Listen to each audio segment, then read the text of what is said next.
पंजाब के जलंधर शहर से लगभग 55 किलोमीटर दूर एक जगह लगती है महसामापुर। महसामापुर में एक दलित आदमी और महिला जाट समुदाय से होती है। संगीत की दुनिया का बेताज बादशाह। आज की सच्ची घटना पंजाब के एक शहर की है। राम राम सा, जय माता जी। मैं फतेह सिंह बापेणी। तो बात कर रहे हैं आज आप पंजाब के लुधियाना शहर के एक पिंड की, डूबरी पिंड। 21 जुलाई 1960 को हरी सिंह और संगीरा के घर एक बालक का जन्म होता है और बालक का नाम धनीराम होता है। धनीराम दलित समुदाय से होता है। धनीराम अपनी पढ़ाई लिखाई पूर्ण करके एक कपड़े की मिल में काम करता है और वो वहां पर तंबूरा बजाना सीख जाता है। धीरे धीरे उसकी रुचि संगीत में लगने लगती है, लेकिन उसका असली सपना था, जो वो साकार करना चाहता था, वो इलेक्ट्रिशियन बनना चाहता था। लेकिन उसने इलेक्ट्रिशियन को सपना छोड़ दिया और वो संगीत की दुनिया में धीरे धीरे चला जाता है। और उसी टाइम एक नाम बड़ी तेजी से चमक रहा था, सुरेंद्र सिंधा और कुलदीप मानक, जो संगीत की दुनिया में राज करते थे। संगीत की दुनिया में राज करते थे और एक धनीराम से नाम से कम और अमर सिंह के नाम से ज्यादा लोग जानते थे। और एक नाम गुरदस्त मानस, जो संगीत की दुनिया में और चमकना चाहती थी और संगीत की दुनिया में आना चाहती थी। और धनीराम अब धीरे धीरे सुरेंद्र सिंधा और कुलदीप मानक के लिए गाने लिखते थे और वो उनको पैसे देते थे। धनीराम का फिर धीरे धीरे उसके घर में खर्चा थोड़ा चलना मुश्किल हो गया था। वो गानों से जो पैसा आते थे वो पैसे जुटा करके घर का खर्चा चलाता था, लेकिन उनका वो मुश्किल हो गया था। तो उन्होंने सोचा, क्यों नहीं जो गाने मैं जो सुरेंद्र सिंधा और कुलदीप मानक के लिए लिख रहा हूँ वो खुद ही मैं क्यों ना गाऊं। तो उन्होंने सोच लिया था कि वो खुद ही एक सिंगर बनेंगे।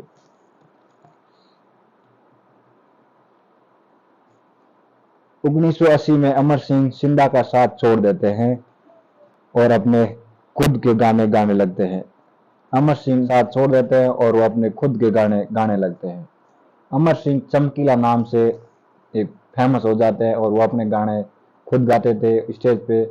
और वो गाने इस तरह के गाते थे कि एक पति पत्नी का प्रेम और एक बेवफा पत्नी, इस तरह से गाने गाते थे और गाने लोगों को बहुत पसंद आते थे। इसलिए वो धीरे धीरे उन्हीं गानों के साथ फेमस हो जाते हैं और संगीत की दुनिया का बेताज बादशाह बन जाते हैं।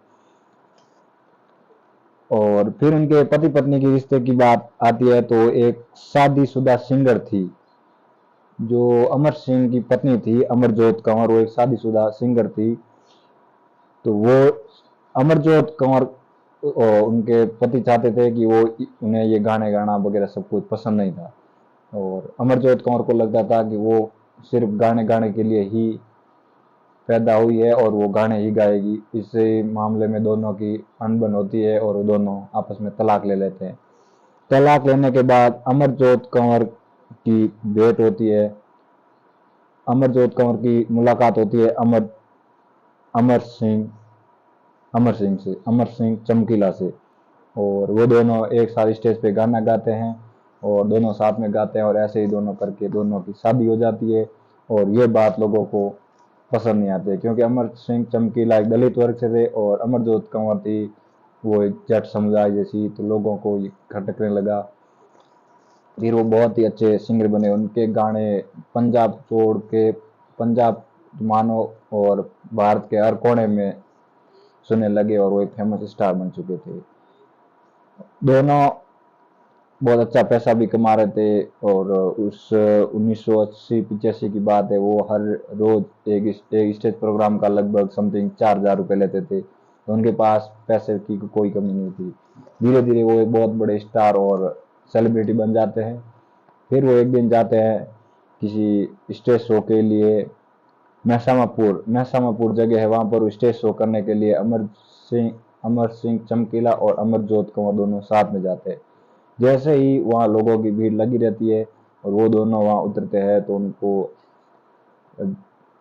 जैसे ही वो वहाँ जाके उतरते हैं गाड़ी से तो उनके ऊपर धनाधन गोलियां की बारिश होने लगती है। और जैसे ही उन दोनों को गोली लगती है वो उसी जगह खत्म हो जाते हैं और उनकी मौत हो जाती है। वो जहाँ लोग मौजूद थे उन लोगों को भी नहीं पता था कि जो हमलावर थे वो थे कौन और कहाँ से आए और किस जगह से आए। अब उनको ये नहीं पता कि वो हमलावर थे, वो उनके संगीत की दुनिया के दुश्मन थे या उनकी शादी की है दलित वर्ग जो जट समुदाय में शादी की उससे परेशान थे। ऐसे में उन दोनों की मौत हो जाती है। पुलिस भी केस फाइल दर्ज करती है और काफी दिन केस को चलाते हैं, लेकिन पुलिस भी पता नहीं चाहती रही या उन्होंने धीरे धीरे केस क्लोज कर दिया और आज भी वो केस क्लोज है। किसी को अमर सिंह चमकीला की मौत के बारे में कुछ भी नहीं पता कि कौन थे, कहाँ से आए। तो आज की ऐसी सच्ची घटना पंजाब के जालंधर शहर की, और इस घटना को सुनाने का मकसद मात्र और मात्र एकमात्र उद्देश्य था कि लोगों को इस कहानी के बारे में पता चले अमर सिंह चमकीला कौन था, और इस कहानी को सुनने से किसी को कोई ठेस पहुंची हो माफ करना। और इसका